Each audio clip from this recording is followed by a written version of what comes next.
I'll share this on the Book of Face. Oh yeah, I need to make a tweet. Da, da, da. Arcade Retro. Da, da, da.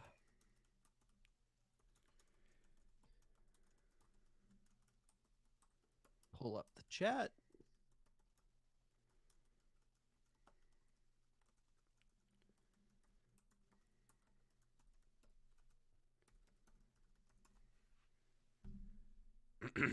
Tweeted.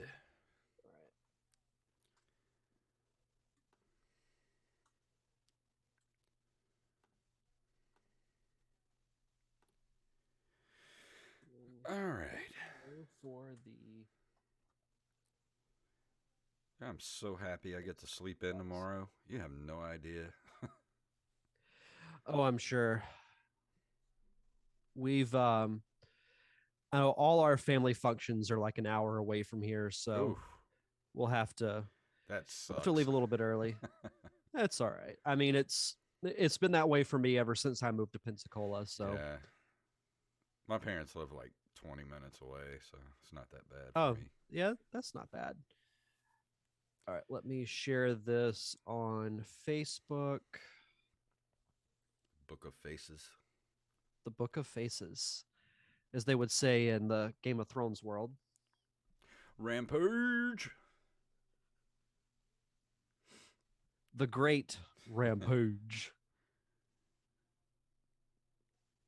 All right, let me retweet this.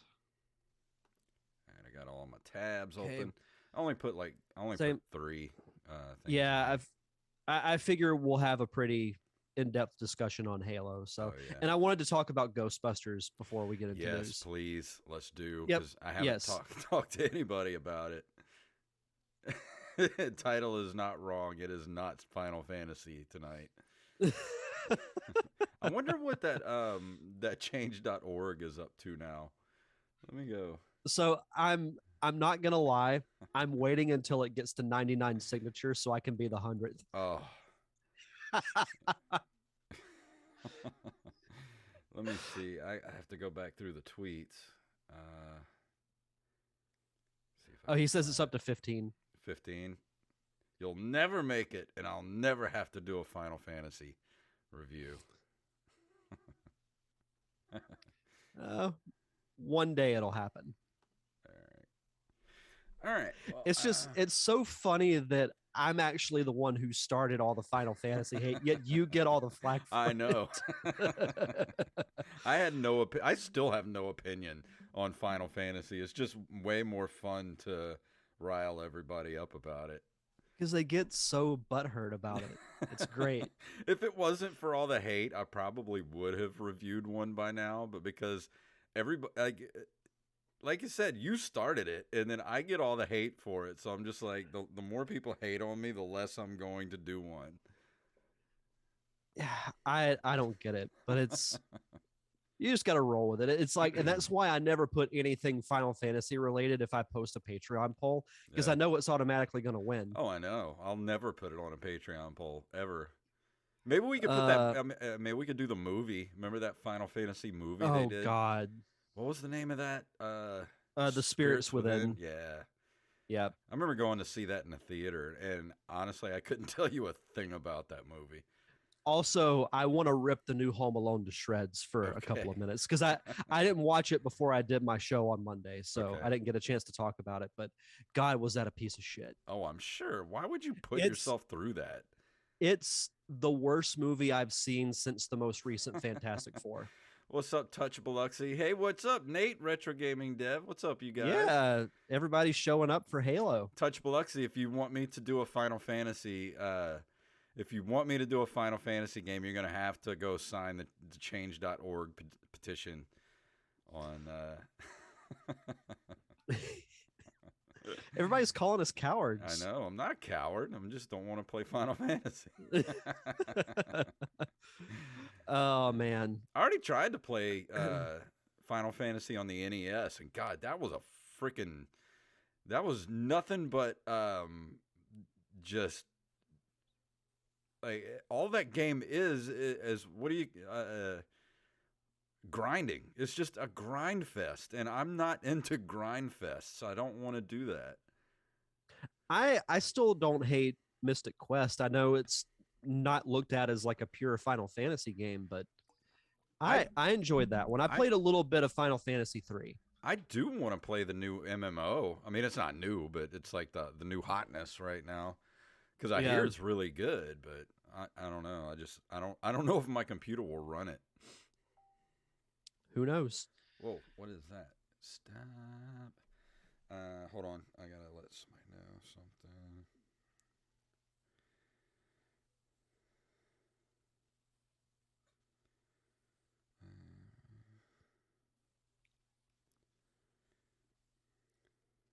All right. I'm gonna turn that down. All right. All right. I'm good to go if you are. Yep, All all right. set. Here we go. In 3, 2, 1.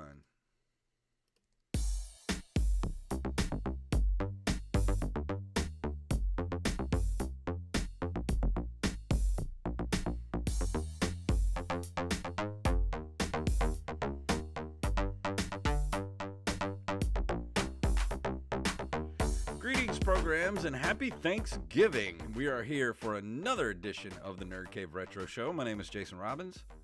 And I'm everyone's favorite turkey, Derrick Diamond. We already have quite a kerfuffle in the chat room because we refuse to do Final Fantasy games. Yeah, I mean, we were talking about this before we started. It's much more fun to just egg on the hate. Like if we review a Final Fantasy game, then we give in, we cave in to the peer pressure, to the hate, if you will. So it's much more fun to say, no, we're not going to do it. Well, if you want me to do a Final Fantasy game, there is a change.org petition that the Nerd Cave Retro community has been passing around on Twitter. And I think Rampage did it on Facebook too. So if you follow us over at Nerd Cave Retro on Twitter, you'll be able to find the change.org petition, I think. So if you want me to do it, you're going to have to do that. We need to get up to 99 signatures because I'm saving mine for the 100th. Welcome, Farliston, to the chat room. Says his name's Farley. He's been listening to the podcast for the last month and went back and started at episode 1 and am now at episode 56. That is way too much of our voices for 1 month. You got to slow down, sir.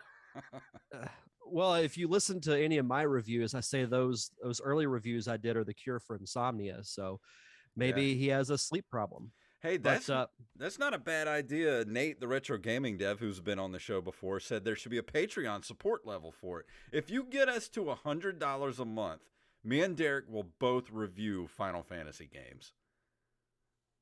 For a month. For a whole month, we will do nothing but Final Fantasy. Yeah, we'll flip-flop back and forth. Yeah. If you want that to happen, $100 a month. There it is right there. Boom. I think that's fair. Yeah. I think that's very fair. We'll do it for a whole month. You'll get a whole month. You'll get Final Fantasy month out of Nerd Cave Retro. We should do it. The timing would be perfect if it was February because we could call it Final Fantasy February. Yeah, we could. That's not a bad idea. You have till February to get us to $100, or you get the change.org petition to 100 signatures, whichever happens first. See, you have options. Yeah, you got options two are always options good. to get us there. So, yeah. Derrick, you wanted to talk about, and I wanted to talk about it too. We both saw Ghostbusters Afterlife over the weekend, and I'm dying to hear what you thought about it. So I love Ghostbusters. I admit I didn't grow up a huge Ghostbusters fan. I like the movies. I've grown to appreciate them more as I've gotten older. But like you and our good friend Wally, I've been really anticipating the new movie. Got to see it opening day. And I don't want to get into spoilers for those who haven't seen it because I think you have to experience it on your own. The last 30 minutes of the movie were perfection. Yeah. Perfection. And to me, what modern day filmmaking is all about. It had the right amount of nostalgia. It didn't feel like it was on the nose or shoved in your face. Like I thought it felt naturally into the story. And really what this movie did was it reminded me of why I fell in love with movies in the first place. Exactly. Not because of visual effects, because of good story and great characters. And McKenna Grace, who plays Phoebe, she's the main kid in the movie. This made her a star. Oh She is yeah. going to be a star in Hollywood for a long time because of this movie. I feel pretty much the same way. I mean, the last 30 minutes of the movie is worth the price of admission alone. And they do something in this movie, and I'm not trying. I don't want to spoil it, but if you know, you know. There's a certain cameo in the movie that I have been not.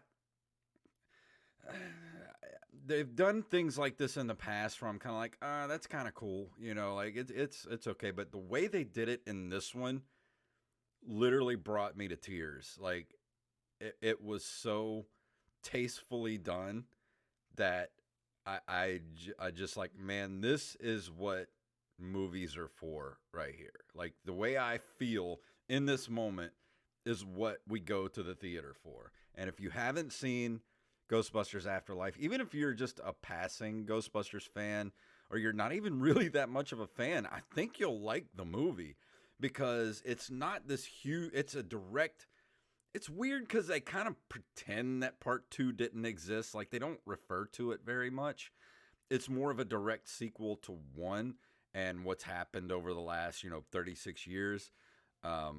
But I like the smallness of the story. It's more of a personal story than it is like this big grand thing that the original Ghostbusters was. It's more of a nice, tight, personal story, and it felt like there was a lot of heart in it, and there's a lot of like family stuff and things that you go through as a human being. And there's a lot of character development, and there's so many characters in this movie that you get that like you want more from these characters. Like I want to know more about this character. I wish it was a series and not just a movie. Like I want to stay in this universe for however long it goes. Well, and not to spoil it, but they do hint in there's two post-credit scenes. Yeah. In one, they do hint that this story will continue. Yeah. Which I hope it does. And it's done well at the box office, and it's well received enough that I think we will get another story after this. Don't pay attention to the critic reviews. Yeah. Because it's got like a 95% audience score. It's just, you have to see it. You just have to go see it if you haven't seen it. Judge for yourself.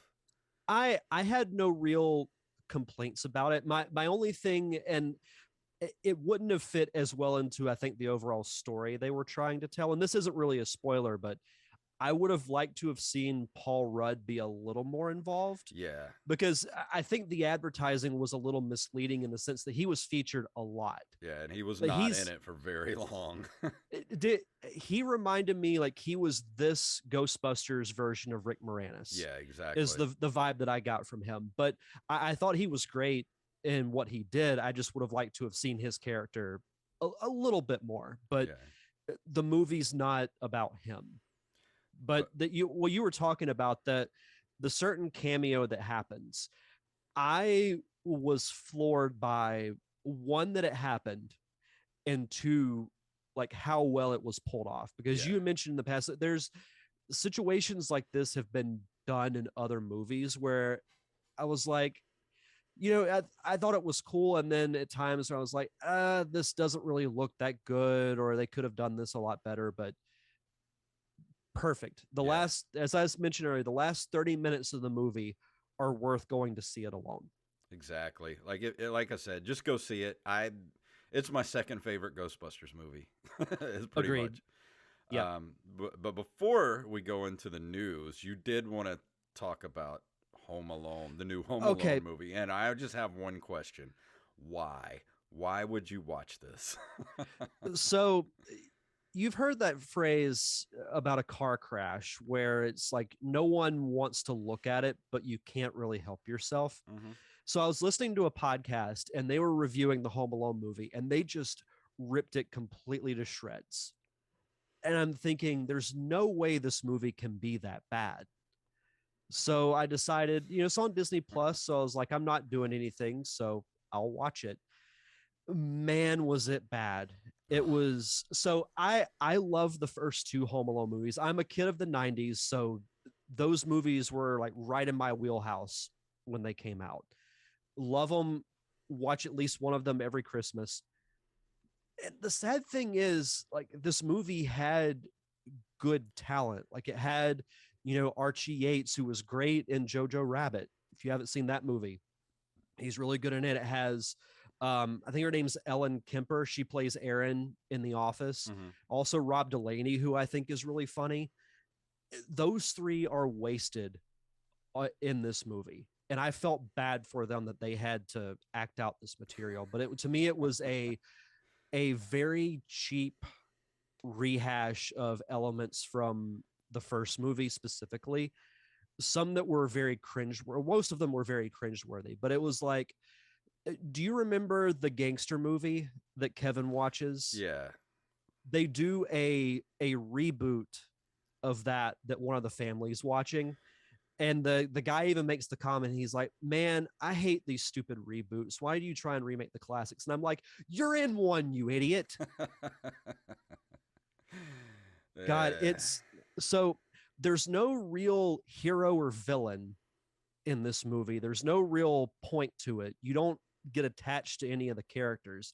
To be honest, I wanted the bandits, who aren't really bandits at all, I wanted them to throw the kid off a balcony because he was an annoying little shit. That's what I've heard about that movie, is like the kid, you want the bad guys to win. Yeah, like Kevin, yeah, he's a brat at times, but he has a certain charm to him. And like the first two movies have heart. Like, it's about, appreciating your family. Yeah. This doesn't have any of that. And it felt like just a cheap cash grab. People have got to stop, and Disney's really bad at this. They've got to stop thinking that remaking or rebooting stuff from the 90s is going to work, because they tried it with the Mighty Ducks with that Disney Plus series, and I did not like it really at all. It was just, it was bad. Don't waste your time. Yeah, I could rant for a while on Disney right now, but with what they're doing with their properties, but I'm not going to. So I will say this: it's the worst movie I've seen since the most recent Fantastic Four with Michael B. Jordan. Yeah, so Touch Biloxi, I don't know where you got Home Alone 3 as the peak of the series, but we did not say that. I don't even remember Home Alone 3. I've never seen any of the other ones besides 1 and 2. Me neither. I remember I won tickets off the radio to see the original Home Alone, so my dad was forced to take me to see it when I was a kid. Oh, the first two are great. I love those movies. I watch them every year. Yeah. Why would you try to remake that? Why would you watch it? Why would you do that, Derrick? Why would you give them that number for you having watched that? You're the reason they're making this crap. I was doing it for the people. That, and I needed content for my new show page. You're being punished. Go sit in a corner, sir. All right, I'll turn my camera off. Right, no, I'm kidding. We're going to go into the news. What do you say? Let's do it.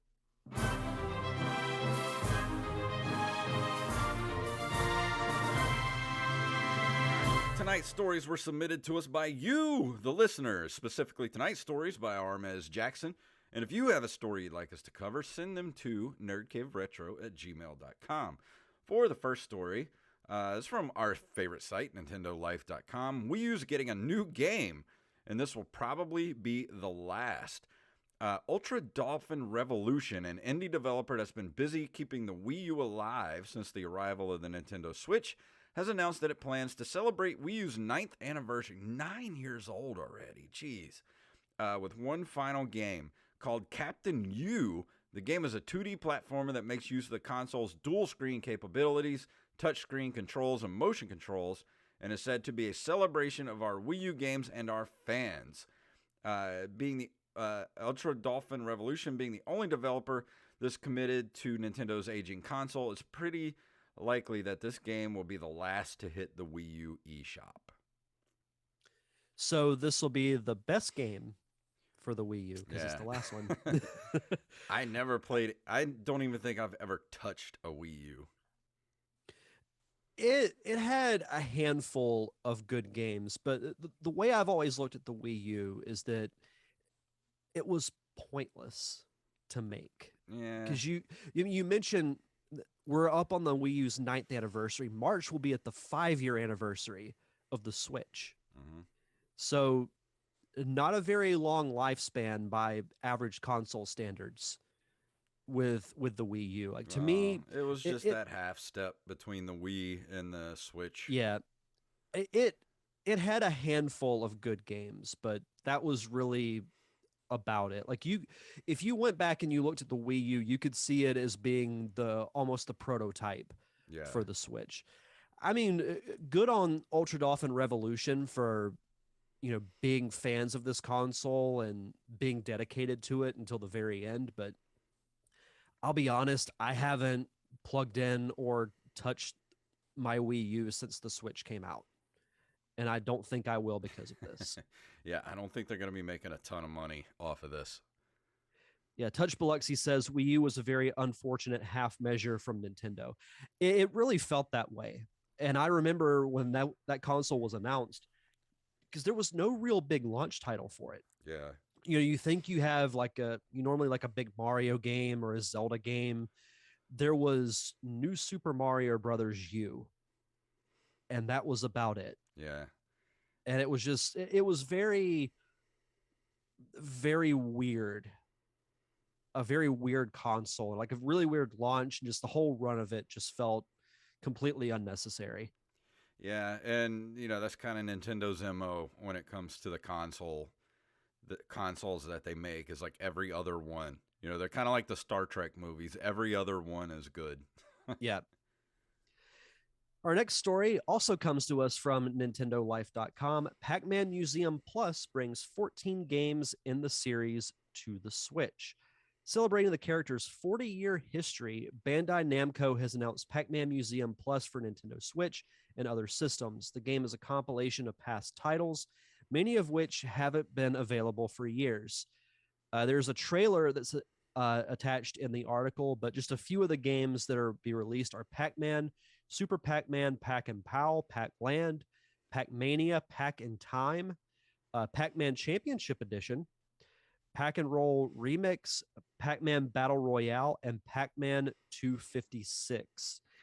And it's got several screen caps, and this does look pretty cool if you're a Pac-Man fan. Well, I'm definitely getting this just simply for Pac-Man Championship Edition because they haven't released that since I think the Xbox 360 era. The only one you can get for the Switch right now is Championship Edition 2. But dude, Championship Edition, the first one is enough for is worth the admission price alone for whatever they're going to charge for this.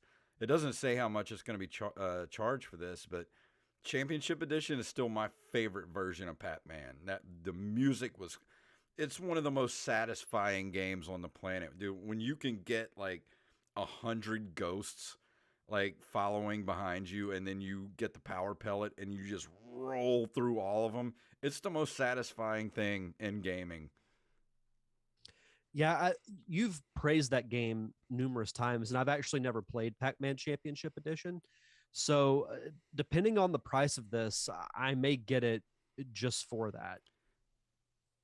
What was So, the was Pac-Land the what was the Super Nintendo one you reviewed? that's Pac-Man 2, The New Because Adventures. it looks like it's on here. There's a screenshot that looks like that game, but I don't know. It doesn't That say. yeah, it looks a lot like it, just with this looks like it would have been released for the NES. Yeah, I don't But know. Pac-Man 2, the graphics were a little more improved than that, but I still wouldn't want to play it though. no, no, it's not a good game. Yeah, I'm getting But it just for Championship Edition alone. They have already sold a copy. I wouldn't think this would be all that much. I'm thinking probably $15, like $14.99. Yeah, if it's that, I'll definitely get it. Like if it's up to say 20, then I would get it. Touch Biloxi said the one with the house. Yeah. Yep. Yep. Like that little picture there. I've never seen that before. The only thing I could think that looks like is what Derrick was talking about. Pac-Man. What is it called again? Pac-Man 2: The New Okay. Adventures. I can't even remember the name of it. That's how insignificant it is to me. You just told me and it like rolled out of my head as soon as you said it. I remember seeing that in a copy of that in Price Busters years ago. I think it was either leading up to or right after I reviewed it. And I sent a picture of me giving it a little bit of sign language, if you know what I mean. Touch Biloxi is called Pac-Man, the one with the house. The title would have made it more interesting. Yeah. For the last story tonight, we're only doing a couple of stories tonight because we want to talk a lot about our review tonight that Derrick's doing for Halo Combat Evolved. This is from NintendoEverything.com. Asteroids Recharged gets December release date and a debut trailer. It was first announced for Switch a couple of months ago and has secured a final release date. Publisher Atari, as well as developers Atom Vision Studios and Sneaky Box Studios, announced today that the game is arriving on December 14th. It is a new take on the 1979 arcade classic, complete with an updated visual look. Composer Megan McDuffie is also on board for the game's soundtrack, which is inspired by the original's tense mood, but with a synthwave flavor. Now you're talking. I love me some synthwave. Another feature is the inclusion of two-player simultaneous play. I'll play a demo of this that they have it, but I was never a huge Asteroids fan, but if this is a cool two-player game, I might have to look into getting this. Yeah, it's going to cost $9.99. That's not bad. No, yeah, that's not. That's about what I would expect. I'm with you. I never really got into Asteroids. There's a lot of those games from that era that, like, I enjoy them, but yeah, it's kind of one of those things I didn't grow up with them, so I don't have that sentimental attachment like a lot of other people do. I had Asteroids for the Atari 2600. I never played it in the arcade, and I know the arcade is the better version of that game, but it wasn't one of those games that I gravitated to. Like, it just didn't, even on like the Atari version, I never played it that often because it's just kind of, I don't know, it's just kind of boring. Yeah, I feel the same way. But I'm with you. If there's a demo for this, I'd be interested to try it, but this will probably just be one that I skip. Yeah. Before we go into the review tonight, we like to do our Patreon shout-out. So, Derrick, would you like to shout out our lovely patrons over at patreon.com/nerdcaveretro? Absolutely. We want to shout out AxeBlade07, Daniel Salmon, Armez Jackson, Hand Solo, Carlos Longoria, Staff Sergeant Sketch, Brandon Rutledge, Gus and Penny, Matthew Salmon, Joey Image, Ron Johnson, Mixmaster, and Mike Eveland. Thank you all so much for your continued contributions, and you get fun access to our commentary tracks that we do, or I should say early access to our commentary tracks like Clue, like Big Trouble in Little China. This month we'll be doing Toy Story, one of the most important animated films released in the last 30-something years. Yeah, we got to figure out a time to do that this weekend. We do. We're running out of days for the month. It's one that, like, I haven't watched this movie in years, but I can remember it like almost scene by scene because of how many times I've seen it. I remember still going to the theater, opening weekend to go see that movie.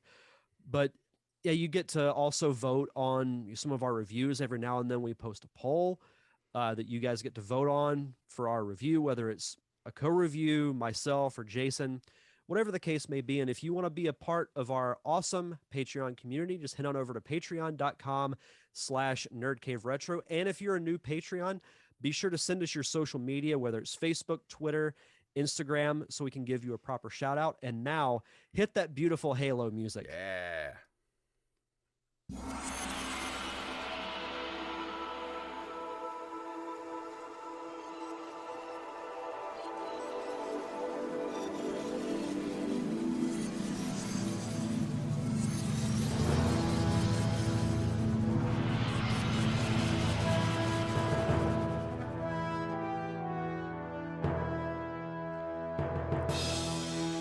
I had to play some Truth and Reconciliation Suite. I still listen to that song. It's in my iTunes library, and I listen to it all the time. I'm not gonna lie, over the weekend and kind of, playing the game again and just getting ready for the show, I found the soundtrack on Spotify Yeah. and I listened to the whole thing. It's so good. And uh, this game, and I want to get into just as much the experience of the game, like as as much as the game itself, because Halo, those who grew up with it, like you know how big of a deal this game became. Mm-hmm. So Halo Combat Evolved is a first-person shooter game developed by Bungie and published by Microsoft Game Studios. It was released as a launch game for Microsoft's Xbox video game console on November 15th, 2001. So we just had the 20-year anniversary of this It does game. And not feel like 20 years. it really doesn't. And I wanted to kind of start by asking you, where were you November 2001? What was the state of Jason Robbins Huh. when this game came out? I was living with my roommate Phil, who was a professional skateboarder, and he had a PS2, and I had just joined the band Fall as Well, and I remember at the time the Xbox had been out. This was probably around 2000, late 2001, maybe early 2002. Um, but I had gotten an Xbox from uh, I don't want to say who, but I got it from someone who was in a very, I'll just go ahead and say it. It was Todd Harrell, the bass player for Three Doors Down. They had an endorsement with Microsoft, and he had like 4 or 5 Xboxes that they just gave him. So yeah, the rich just keep getting richer. When you're rich, people just give you stuff. So anyway, he gave me one of his Xboxes, and that's how I got an Xbox. And the first thing I did was went and bought Halo on my way home with that Xbox and played. I think I played for about 20 hours straight after I got it. Like I didn't sleep for like 2 days.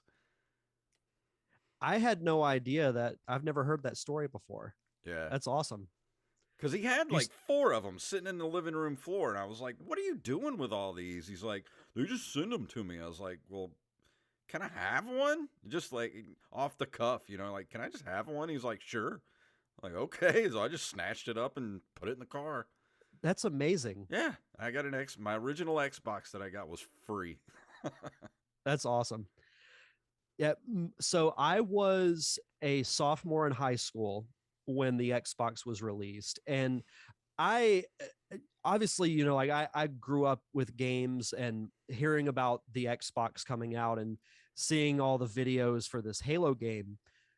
I knew it was going to be at least be good. I don't think any of us had any idea the long-standing power that this game would have, especially through those first few years of the Xbox and the Xbox 360. We can say different about Halo 4 and 5 since 343 took over, but that Bungie run of Halo is one of the best runs of video games, I think, definitely of modern generation, but I Oh, think of yeah. all time. Especially, I mean, when Halo 2 dropped, it was almost like a religious experience because people Yes. were waiting. I remember when Halo 2 dropped, we would get together and do LAN parties. And our good friend Wally Phelps would be there for the LAN parties. We would bring 4 Xboxes and 4 TVs and hook everything together in the house. We'd go get pizzas, barbecue. We'd have beer and sodas, and we would just play multiplayer all night long. Like at least once a month, we would get together for Halo night, and we would just all get together at someone's house, and we would rotate whose house we would go to, and just play Halo all night. And it was such a cool, fun experience to be with friends and just talking shit to one another and playing Halo games. Yeah, it's kind of the same with me, minus the alcohol. But we would go to my friend Jonathan's house because he had this huge living room, and we'd have at least 20 of us that would go over there. It would be we'd go Friday night. We'd have Mhm. 4 Xboxes, each with 4 controllers. We would do the LAN parties like you had mentioned. We would play all night. Then we would all go home, kind of rest up, and then we'd go back Yeah. the Saturday night. And that was our we do that pretty much every other weekend from the release of Halo, from as long as I can remember. Like there's so many nights that we would just consume Pizza Hut Mhm. because that was all because I grew up in a really small town because Pizza Hut is all we had. Pizza Hut, Doritos, Mountain Dew Code Red was out at that point, and that was like liquid gold at the Like time. out of me and Wally, like kind of our circle of friends that we had at that time, we still talk, we still all hang out occasionally, and we have things that we would say to one another. Like when we killed one another, we would have things we would say that we still say to each other to this day. Like it was one of those things, like friendship building. Like, and I don't like. I like being able to play games online, but I don't think you get that sense of like I don't know, just being around one another, like in the same room, and just having that sheer joy of shooting your best friend in the head and making fun of him for 15 minutes afterwards. And God forbid if you do the infamous teabagging. Oh yeah. Yeah, I'm guilty of that And I because I were oh, go did ahead. you ever get good enough with the handgun? Because the handgun was the plain just regular your sidearm in the game is so ridiculously overpowered. I mean, it's a one shot, one kill weapon, but being able to aim it and shoot it was the test. But if you could get good enough, all you needed was either the sidearm or if you were lucky enough to find the sword, then it was Yeah. just like one shot, one kill. Now, wasn't the sword introduced? That was in Halo 2, right? No, I think the sword was in the original Halo. I'm pretty sure. I remember it being a big deal in Halo 2 because it was even on the cover I could be mistaken, but with I'm pretty sure it was in the original because wasn't there a level towards the end where you actually got a sword towards the end? you might be right because in my recent playthrough of the campaign, I haven't gotten to that late yet. But to answer Rampage's question, I found a copy of the Halo Anniversary Edition for the 360 for $10 at the video game trading post because I wanted to play like a physical copy of it, and I unfortunately didn't keep mine. The original Halo was for Xbox was only 8, but I figured for an extra $2, getting the Anniversary Edition with the Yeah. updated graphics was well worth it. So yeah, it's one of those things that you mentioning the pistol. I never got good enough at it, but it's one of those things like you have to have really good aim.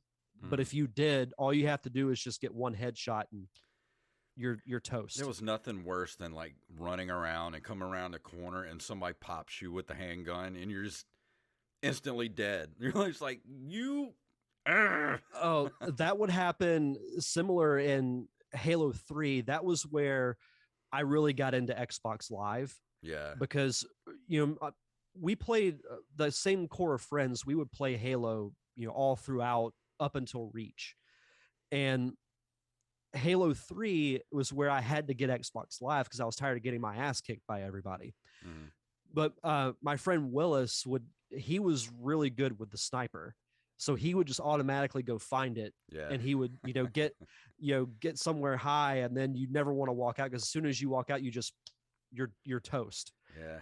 But there was something almost simple about those original Halo multiplayer maps. Like I still remember the one where you have the two sides. Oh, You have this buildings where Blood you Gulch. I'll never yep, forget Blood Blood Gulch. Gulch. Yep, that's it. Where it has the thing at the front where it like launches you out into the field. Yeah. There's just something about you getting a group of like 3 people on a warthog and just going ham on everybody. Oh yeah. Is If you're playing capture the flag and you it's like you oh god, like catch the my flag. buddy Pete, I always knew when he got the flag because every time he would grab the flag, all you hear he would just scream, "I'm running!"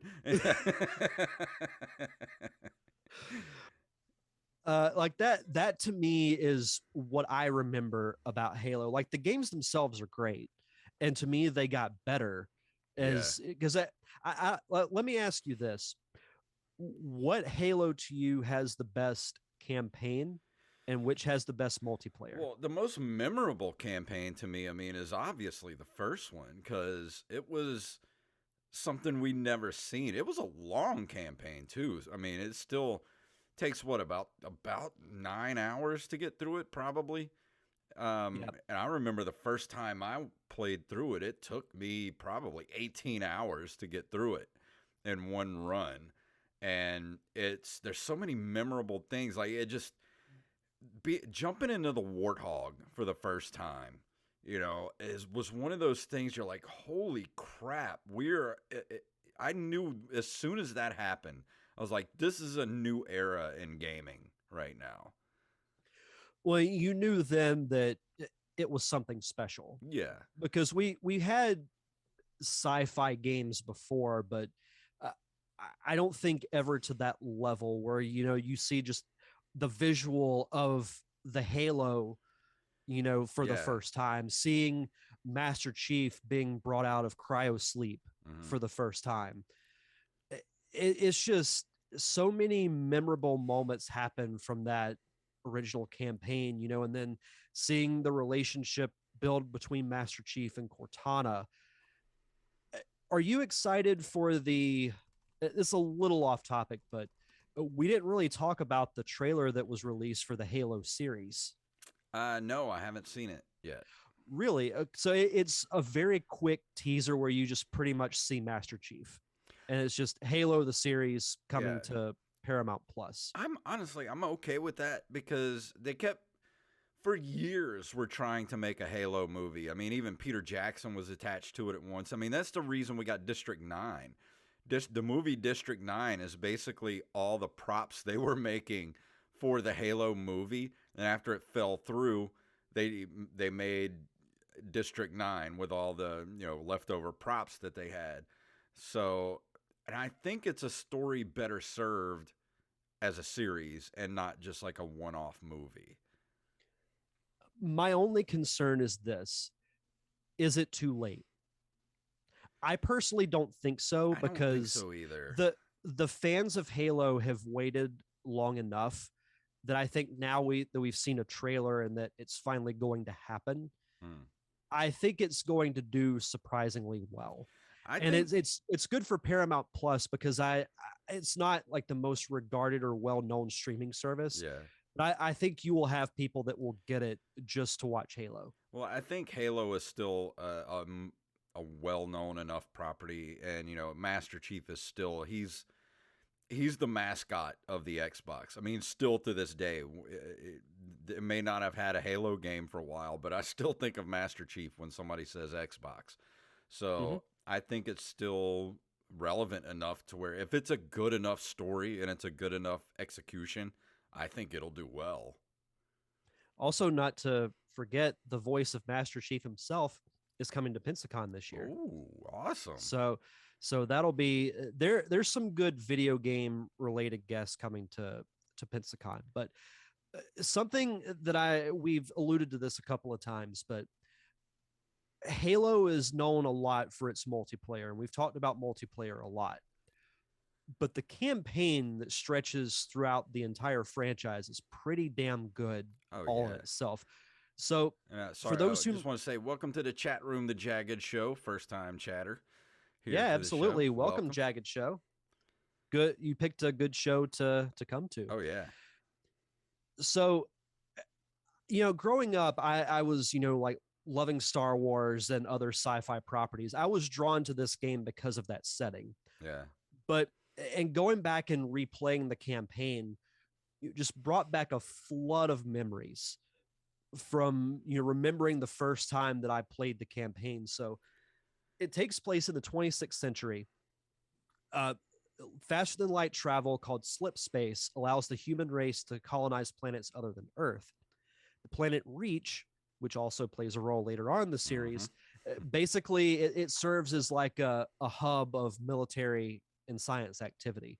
And we follow specifically the United Nations Space Command, the UNSC, which they develop the super soldier program, also known as Spartans, which Master Chief is the most known and the best one out of them. Basically, a race of aliens called the Covenant, they start a war against humanity. And following that war is the backbone of this campaign. Yeah, it's a lot of religious overtones too with the Yes. covenant and all that stuff. So it's kind of a blend of just so many different, I don't want to say tropes, but different, like, you didn't really get that where, you normally think of humanity as being like, like religious and, things like that. But when you think of like, what if there's a whole race of aliens and different species of aliens that are all under one like religious banner, and they see the humanity as a threat? Like that's awesome storytelling. Well, it's such a different twist too, because you mentioned when you think of religion, you think of humans and how religious some of us are. We never think of extraterrestrial life looking at humanity as a threat for that same reasons. Yeah. So it really adds something unique to the story. And I'm kind of going back and forth on what I'd like them to do with the series. Like, on one hand, I would love to see an in-depth look at the development of the Spartan program. Yeah. But I also think if you just do a straight up adaptation of the first game while also showing flashbacks of the development of Master Chief and the Yeah. Spartan program, I think would be the way to go. Well, not only that, but if they're going to do that, they have to incorporate a way to tell the fall of Reach, because that story, that was probably, I mean, Halo Reach is still probably my second favorite Halo game. Like, that game, just that story was so good, and it ended just heartbreaking. Like, you knew it was the Rogue One of the Halo the Halo story. That's exactly what I was going to say. It's, if you look at when the Death Star plans were stolen in Rogue One and how important that story was to the overall Star Wars trilogy or the whole saga, you got to look at Reach the same way. I think Reach has arguably the best story Yeah. out of any of the games, because the end is so gut wrenching and heartbreaking. And the way Because the game ended, I've never experienced the ending to a game like this before, where you're basically like, everyone's dead, you're still barely alive, and then it's just basically like you're on the surface of the planet, and it's just like, just try to survive for as long as you can. I mean, you're not going to be able to, but that's all you do is just keep trying, like, wave after wave after wave, until you finally just bite the dust. yep. Oh, and I just now realize the Jagged Show is the Yeah. Emerald Coast fact checker himself, Mr. Brandon Yeah, he Rutledge. is. Either way, I still stand by. You picked a good show to come to. Yeah. But welcome, Brandon. Thank you for watching. But the cool thing, and I also alluded to this earlier, what I liked about going back and revisiting the campaign was seeing the relationship develop between Master Chief and Cortana, Yes. because in a way they're forced to be together. Mhm. Because when you escape the Pillar of Autumn, you're basically given Cortana, and you're like, here, take Cortana, go do this. And But then, Cortana, if you've never played Halo, like, if you're listening to this and you've never played Halo, like, imagine Master Chief is he's a super soldier basically. He's like 7 feet tall. He's wearing armor that weighs like 300 pounds. He's like super strong. He's got like all kind of enhancements to its brain and everything. And Cortana is basically like an AI that lives in his head and the suit, basically. yeah, yeah. So it makes I wouldn't call it quite an odd couple, like comparing it to the show. Like I wouldn't go that far, but their personalities do kind of clash a Yeah. little bit, or if you would call an AI a personality. I personally do. And they sort of But have that weird sexual tension that you get. yes, that Like, that too. it's almost like Sam and Diane, you know? Yeah. Yeah, that's a great analogy actually. But as you go throughout the game, you do encounter the flood, which is basically like a parasite Mhm. in a way. Um, yeah, it's just going through it has such a nice blend of, like you get feelings from other sci-fi properties, like a little bit of Star Wars, a little bit of Star Trek, but Mhm. also in a way of it Battlestar stand Galactica, things like Battlestar that. Galactica, but it also stands on its own. Yeah. Like I don't compare Halo to any of those, even though you can see elements of all of them. Yeah, well, But it's when I sort think of of like Halo, I think of Halo. it's sort of like the way, Star Wars was, a takeoff on like because George Lucas loved the like the Flash Gordon series when he was a kid. So he grew up to make Star Wars, and then you could tell the people that made Halo loved things like Star Wars and Battlestar Galactica, so they sort of made their own thing. It wasn't a movie, but it was still like the first real I think game I ever played where like I was just so wrapped up in the story and trying to get through the game so I could see the entire story play out. Like how many times did you play through the campaign on this game? I probably played through the campaign at least 6 or 7 times. Same. I've done that with all the other Halo games as well, because the story, like to me, it doesn't get any worse as the series progresses. Like, for the longest time, Halo 2 was my favorite of the campaigns. Yeah. Well, you had And the introduction of the Arbiter, yeah, and who was voiced by oh crap, what's his name? Oh crap, there, what's his name? I'm looking it up right now. Uh, D. No. Ah, Let's crap. see, Arbiter Halo voice actor, Keith David, Keith David. Yeah, Keith David, one of the greatest Gol- voices in ever, playing the Goliath voice of the himself. Arbiter, and like you could actually play as the Arbiter in the second game. So when you got to the multiplayer for Halo 2, you had the introduction of being able to play the Arbiter. So it was like it just kept getting better and better as it went along. Oh, absolutely. And I don't want to dive too much into the sequels because I know we'll want to review those Yeah. at some point, but there's something special about the original game. Like the story plays out like a movie. Yeah. And that I think that was what was impressive to me, because you go back and you look at the graphics and you think, well, like they're not in 64 bad, but they're definitely dated. Well, I mean, you get But that first cutscene. I mean, when you first put the game in, you get that first cutscene of the Pelican ships like flying over, and like it sucks you in immediately. I mean, yeah, the you go back to the original Xbox version, it's a little rough to look at, but overall, it still holds up pretty well. yeah, I think so too. Like it's not so jarring that it just takes you out of the game. Yeah, But that was one of the first games that I really noticed like how well everything from cutscenes. So we've seen them in other games leading up to that point, like the N64, PlayStation, and whatnot. But this was the one that to me felt like I was watching a movie yeah, or like an episode of a sci-fi show.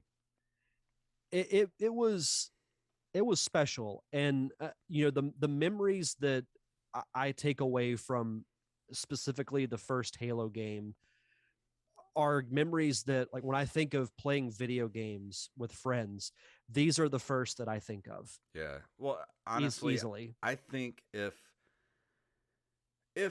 Halo had never been made, like Halo just didn't exist, the Xbox I think would not be what it is, because if it wasn't for Halo, I mean Halo was the system seller. I mean, it was the killer Yep. app for the Xbox because people back then you were like you heard about Microsoft making a console, and you're like, really? Like Microsoft, the Windows people, they're making a console, and we just didn't think much of it then. But then it comes out, and you've got this crazy cool game, and you can link your Xboxes together and you can play all in the same room. It was so like light years beyond what we had. I mean, you think just like what a year before this, we were playing 4 players on one screen with GoldenEye.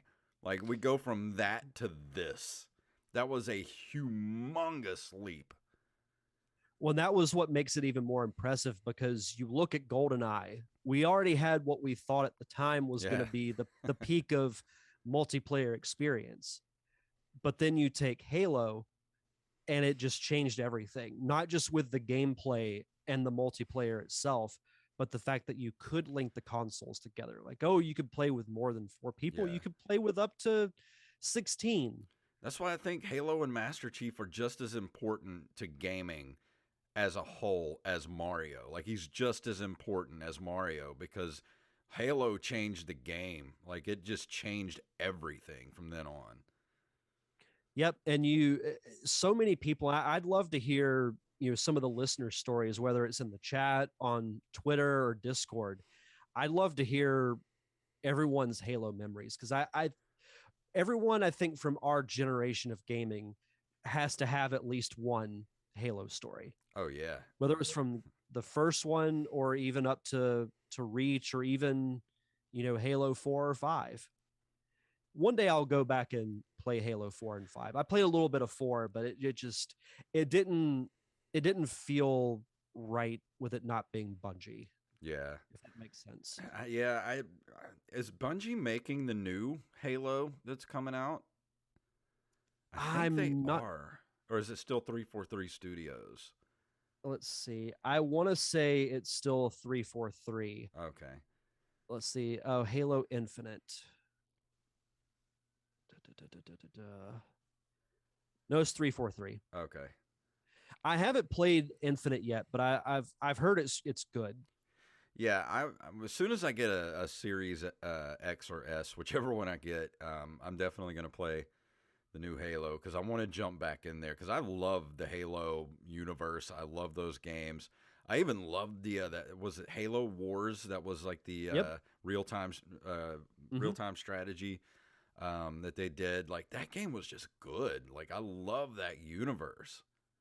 Some are better than others, but to me, none of the Halo games that I've played have been bad. Rampage said he never played Halo with friends.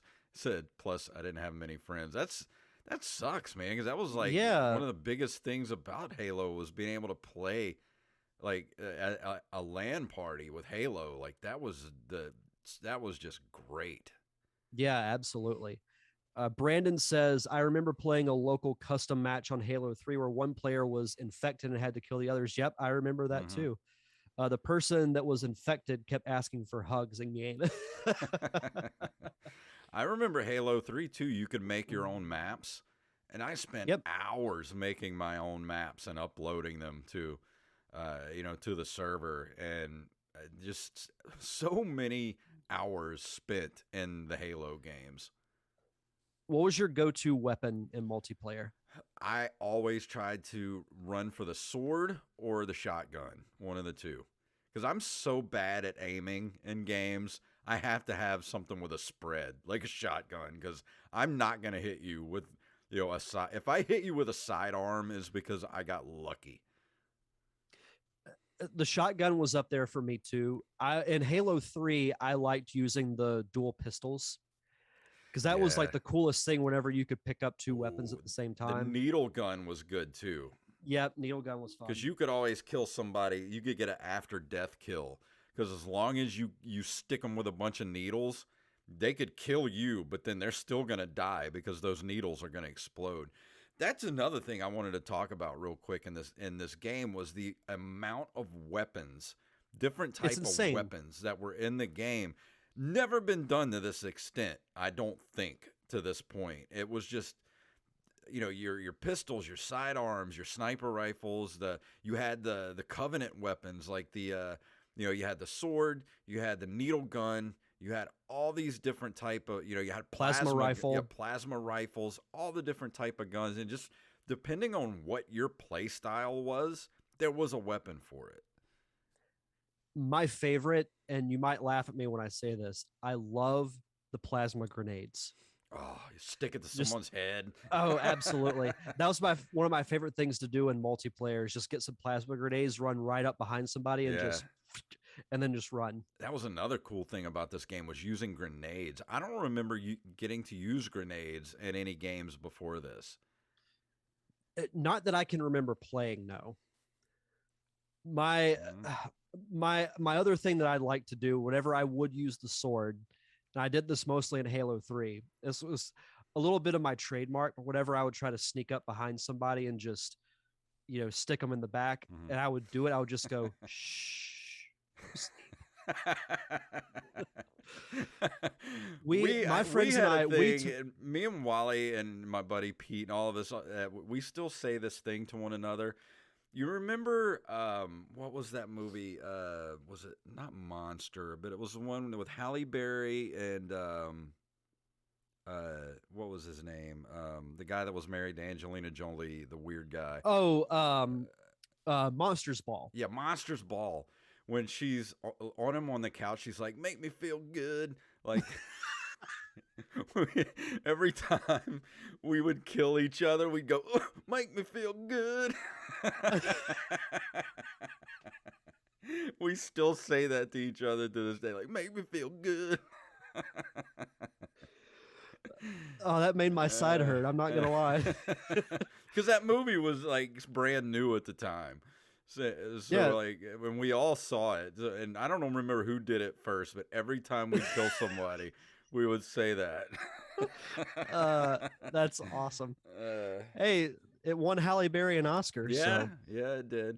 Yeah, so you get knifed in the back, and all you hear is "Make me feel good." That's great. We didn't have really any catchphrases like that I can remember. It was just, and every group had this. We all talk shit to each other. And the team killing, you could kill your own teammates. We had this guy these two brothers that would come over, and one of the brothers he just didn't care. He would kill anybody that came across his path. And he would just all you'd hear, you would get killed, and like all you'd hear the announcer go "team killer" or something like that, and you'd hear him over there going or something like betrayal. Yeah, betrayal. That was the other cool thing was the voice. Yep. Another thing that I can remember, this was a Halo 3 thing, but you remember the rocket launcher? Oh, I love the rocket launcher. I would love to do so in Halo 3. You could do like certain weapons only. We would put only the rocket launcher, and it was just we'd pick the smallest map, and it would just be mass chaos. We used to do the same thing, whatever the smallest map was, and just fill it with rocket launchers. Half the time, whenever we would do teams, I would get the rocket launcher, and if regardless of whether we win or lose, right before the match would end, because there's that little bit of dead time, I would just turn around and shoot one of my teammates. There's so many good times had in Halo multiplayer. Yeah. Farliston in the chat says, off topic, whatever happened to Wally for Congress? I think Wally is still planning on actually running for Congress when it comes up for election. I think in 2024 is the next one. Yep. So we'll see what happens. Whenever he's ready, he just needs to call me, and I'll start putting his campaign videos together. Yeah. The People's Congressman. But yeah, I mean, we had so many good times playing Halo. Like It's probably the one game in my life where I have the best memories of playing a video game. Oh, 100%. Like I said, when I think of playing multiplayer, this is the first game that comes to mind. Oh yeah, It yeah. was without a shadow of a doubt. But I will say anybody who has an Xbox that has the ability to go back and play the original Halo, go through the campaign again because Mm. it's. I think all the campaigns. I don't want to say they get an unfair rap, but I think the multiplayer is just so good that that's what a lot of people play it for, Yeah. and not the campaign. But the campaigns are worth going back and revisiting. I Like, think if you've never played them, they're definitely, Halo 1, 2, and 3 are definitely worth your time to go back and replay those campaigns if you've never played it because the story's so good and it'll mhm. keep your attention. Like it's not one of those games where you're going to kind of wander off and be like, I don't want to play this for a day or two. Like you're going to be like, "Oh crap, I got to go to bed. I can stay up another hour." Next thing you know, it's like 14 hours later and you're still playing. Yep. I remember going to the midnight release of Halo Reach, and we played that game until probably like 6 or 7 in the morning. Oh yeah. Yeah. Threw my sleeping schedule out of whack for a while, but it was worth it. But we got to talk about the reception that this game got because it was one of the best reviewed games like of that time easily. It was praised as the most important launch game for any console ever, and commented GoldenEye was the standard for multiplayer console combat, and it has been surpassed. I actually agree with that. Halo to me is a better multiplayer game than GoldenEye. Yeah, Um, way, way far beyond GoldenEye. yep, Like GoldenEye absolutely. was good for the time because it was just fun to play. But like I said, going from that to Halo was just light years. It was like the Wizard of Oz, like in GoldenEye, and not to knock GoldenEye because GoldenEye multiplayer is great, but it's like the beginning of Wizard of Oz when everything's in black and white, and when you walk into Yes. Halo, everything turns into color. I've never heard a better analogy in my life between those two games because that time period is where you went from the weird kind of that weird blocky not great graphics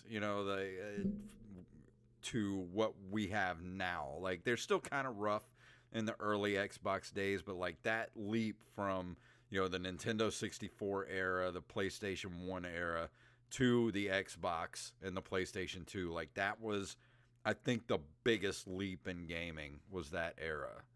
Absolutely. But Eurogamer gave it 8 out of 10. Edge gave it 10 out of 10. GameSpot 9.7 out of 10. GameSpy 80 out of 100. I don't know what they were thinking. IGN 9.7 out of 10. And IGN rarely gives out like perfect scores Mm-hmm. or like anything even close to that. And I will say this as far as my number score, and I haven't played the full campaign in a long time, but I still have pretty vivid memory of it. Between that, the the endless replayability of the multiplayer, Yeah.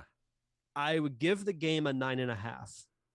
And I'll only say that because I do think the sequels are better, but the Halo 1 still stands the test of time. It is, to me, the modern standard bearer for multiplayer. Oh yeah.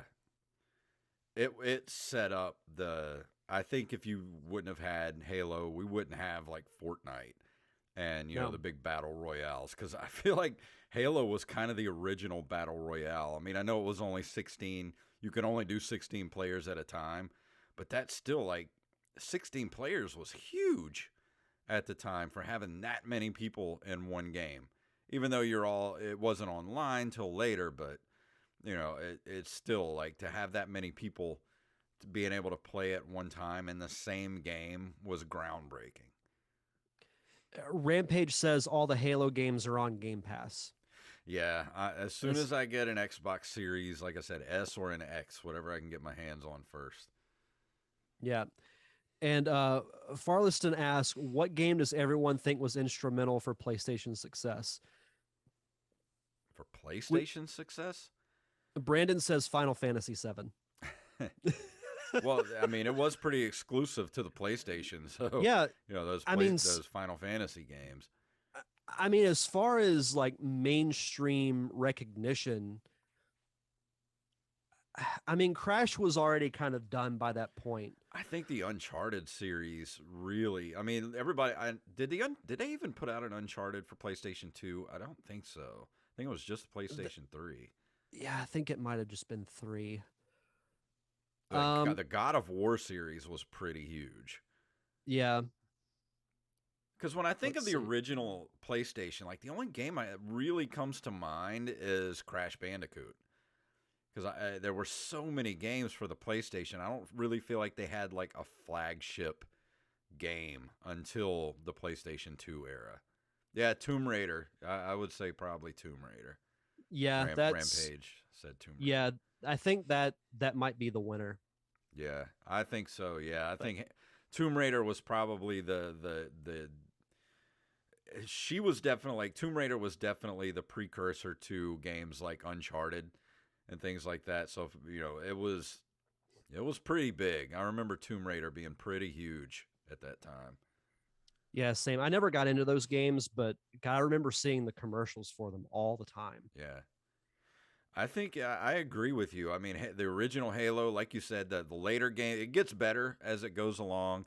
Um, but that original game with the multiplayer, the campaign, it definitely deserves a 9.5. And you may not be able to go back and play the multiplayer the way we played it back in the day, but it's still there were so many good memories associated with that.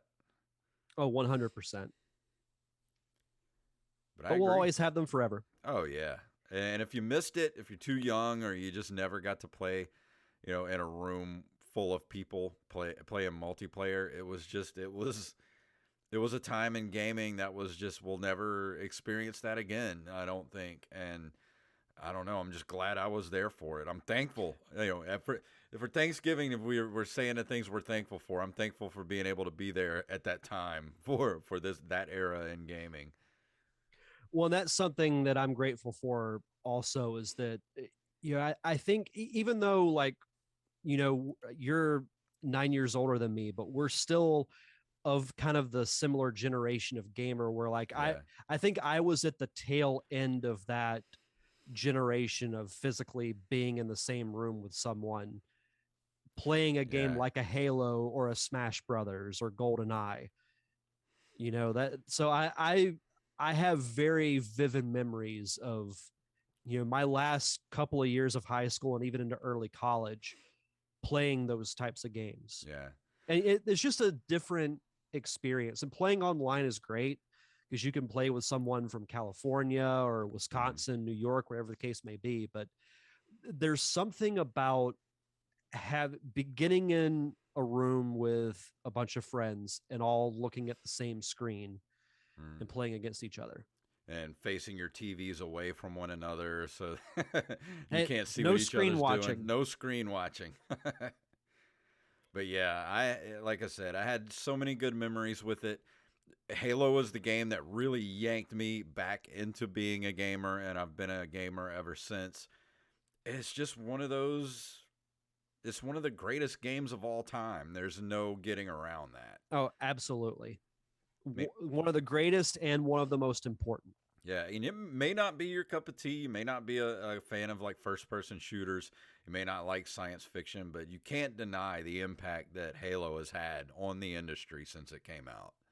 I would go as far as to say it's one of the five most important video games of all time. Absolutely. Right up there with Super Mario Brothers, Pac-Man, it's definitely in that slot as one of the most important moments in gaming. 100%. But I think that's going to close out our discussion of Halo this week. This was fun. I This is know. fun to go back and look at all these fun memories. I would still love to do a Halo roundtable and bring in like Wally and Yeah. anybody else who got to play the multiplayer, LAN parties back in the day, and just relive some of those memories that Oh, we had back absolutely. then. Yeah. But anything, you just had the last episode of the Derrick Diamond Experience the other night. So how does it feel to bring a show that was 7 years in the making to finally to a close? It was a little surreal. I'm not gonna lie. Like I've known for over a month when the last show was gonna be, but I touched on it in the kind of the closing moments of the episode. But in a way, that show was a part of me Mm-hmm. because I've been so attached to it for so long. Like I've been doing it for almost a third of my life, which is kind of crazy to think about. It's crazy. Maybe Like we've been doing this show, for 5 years now, and this show is such a central part of my week and my life. Like I don't know what I would do without this show. and funny enough, and I don't know if people might know this, but my show was the reason you and I met Yeah, exactly. Like because that you were that you show were is one of the why we're first guests on here. my show. Yeah, like if it's not it's got to be one of the longest running shows in our area Oh yeah. because it went 336 episodes. Yeah. So, but on one hand, I'm also excited to launch the new show in January. I've got what I feel like are some pretty good ideas with it. Some that I'll discuss with you off air that I think will be. I think it'll be a lot of fun. There will be some similarities from the Derrick Diamond Experience, but it's also going to be different. It's going to be much more audience interactive, Yeah. which is what I've been trying to do with building the social media channels and posting more stuff and just kind of get more conversation Yeah. going. So Well, you've made it pretty easy for the listeners of Derrick Diamond Experience to make the jump over to start following Feature feature press. Presentation, which is the new, which is at Mm-hmm. what at Feature Pres Pod. Yep. On Um, all yeah, social media channels. and you've already got a ton of followers. I'm impressed. I've still got work to do with Facebook and Twitter, but with Instagram, I've already reached 600 Yeah, followers, I don't think we have that on Instagram. which it's gonna take some work, but I my goal is for that to be at 1,000 by the time the show Yeah, launches. Instagram is a weird beast, man. Like sometimes I'll post stuff on the. I try to post pretty regularly on the Nerd Cave Retro Instagram site, and sometimes the posts do really well, and sometimes they barely get anything. So I don't get the algorithm over there. I just don't get it. As That's kind of how I am with Twitter. Like I like Twitter, I like posting stuff on it, but it's a combination of I struggle to get followers. It, the Spider-Man thing I posted the other day got some good engagement, but Yeah, it's still stuff that I'm figuring out, and I've been in a way relearning a lot of podcasting marketing and things like that because when I started the Derrick Diamond Experience, like podcasting was still really new yeah. and a lot's changed since then. So I've been doing a lot of research and everything. So I've got the first episode already mapped out on what I want to do. It's just Yeah. it's just actually doing it. So Well, take a um break for a little bit before you do that. Rest up a little bit and then come in fresh. yeah. So the first episode of that will launch January 5th of next year. And I'll be revealing stuff like what I'm going to be talking about, who, my guests are going to be and everything. So it'll be a jam-packed show. And then from there, it'll, go on every Wednesday. So Awesome. lot of fun stuff planned. So if you want to follow it, it's at Feature Pres Pod on Facebook, Twitter, and Instagram. And I'll be launching a Patreon on January 1st. Cool. I want to let everybody know I didn't forget about putting up a pop culture palette episode on the Patreon. If you haven't heard yet, our patrons are going to get archived episodes of the Pop Culture Palette podcast that included me, Mr. Wally, the official fact checker, Mr. Wally Phelps, comic book artist Steve Scott, and gamer Steffi Lou, who was my old show before the nerd. Well, we were still doing it during Nerd Cave Retro, but I shut it down a couple of years ago. We did about 100 and something episodes, but About once a month, I'm going to start releasing old archive episodes of the Pop Culture Palette. So if you want to get those, you're going to have to be a Patreon supporter. Even at the dollar level, you're going to get those once a month. And I will release one of those this weekend. Fantastic. No, I loved listening to Pop Culture Palette back in the day, and we had you on Pop Culture Palette back then. We did like a yearly Nerd Cave / PCP crossover. They were all a lot of fun. That was always fun to do. Yeah, we had like 6 or 7 people on the show, and it was a little chaotic, but the fun kind of chaotic. Yeah. Now I might actually release that one as the first one I'll re-release. Oh, that'd be a good one. Even the intro I came up with for feature presentation was in a way inspired by the old Pop Culture Palette intro. Yeah, I still love that intro. I might try to incorporate that intro into the Nerd Cave Retro intro, maybe. I love the music. Like I always tried to find what music track you used, but the music was just so catchy. Oh, okay. Yeah. It was really catchy. I liked it. But yeah, I do the Open Micers podcast too, at Open Micers on Twitter and Instagram. We just did our Thanksgiving episode earlier tonight. That will release Friday morning for the general public.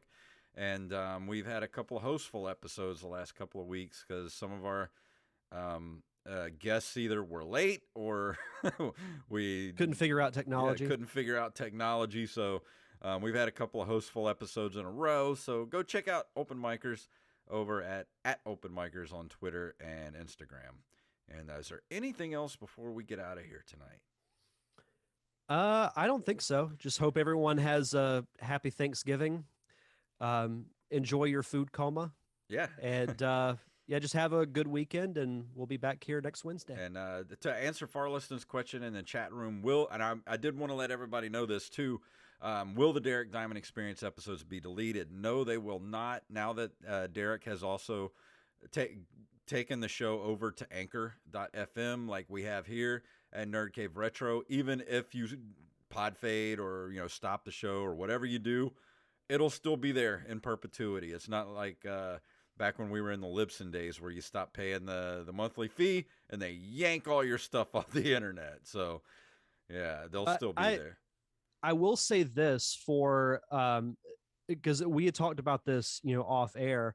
For the feature presentation Patreon, I'm going to be posting archived episodes of shows that I previously did back in like 2013 to 2015, which includes old episodes of the Nerd Cave podcast.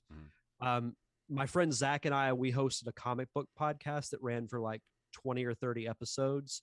I did a wrestling podcast back in like 2016. So I'll be posting all kinds of fun stuff, and I'm working on doing a Patreon exclusive show. What that's going to be, I'm not entirely sure yet, but still got time to figure that out. Yeah, so that was, I know we did it at the very beginning of the show, but that's also a plug for Anchor.fm because they are supporting the show. And if you're going to do a podcast or you have a podcast already, Anchor.fm is like is absolutely the best place to host your podcast right now. So easy. Yeah. And like I said, if you have a podcast already, all you got to do is take your RSS feed and plug it in to the little thing there that says put your RSS feed here. And they literally do all the work for you. You don't have to do anything else. It takes care of everything. So if you want to do that, or if you even want to start your new show, go over to Anchor.fm and create an account over there. And you can also go over there, create an account, and you can leave us messages over at the Anchor.fm/Nerd Cave Retro page. You can leave us voice messages over there. It's awesome. I love Anchor. Yeah, it's so much easier to use than, because I've used more than one podcasting site in my, I guess you'd call it podcasting career. But Anchor's been by far the easiest one to use. It's so easy to post an episode, to post a description, artwork, whatever you need to do. Oh, and I did want to say before we go, I was looking at our analytics the other day. Like 80% of our listeners are in America, but the next one down is 11% of our listeners are in India. So I wanted to say hi to all of our Indian listeners that are listening right now. I don't know what you guys are doing over there, but you guys like the retro games, and I love it. it's interesting because with the Derrick Diamond experience, the second most popular one was Sweden. Really? Yeah, people like me in Sweden, Well, apparently. awesome. Yeah, hey, I'll Well, take it. awesome. Well, we're going to go ahead and get out of here. And I do want to say thank you all. It is Thanksgiving. And I want to say thank you to everybody who listens to this show. Thank you for following us. Tell your friends about the show. If you have any gamers in your life that are looking for a podcast to listen to, send them our way. And on that note, if you would like to email us, you can email us at nerdcaveretro@gmail.com. We're at nerdcaveretro.com. We're on Facebook and Twitter. We're on Facebook.com/NerdCaveRetro and Instagram and Twitter at NerdCaveRetro. Individually at JFunktastic and at Derrick_Diamond. I almost said Dirk again. I don't know why I'm doing that. Dirk Derman at Derrick_Diamond. Our merch is available at ncrmerch.com. And we have a Patreon, patreon.com/NerdCaveRetro. And if you can't give us $1 a month, you can't support us that way, we understand. Times are tough. Go leave us a review wherever fine podcasts are given away for free. So, Derrick, please tell them what it's all about. Gobble, gobble. Yeah.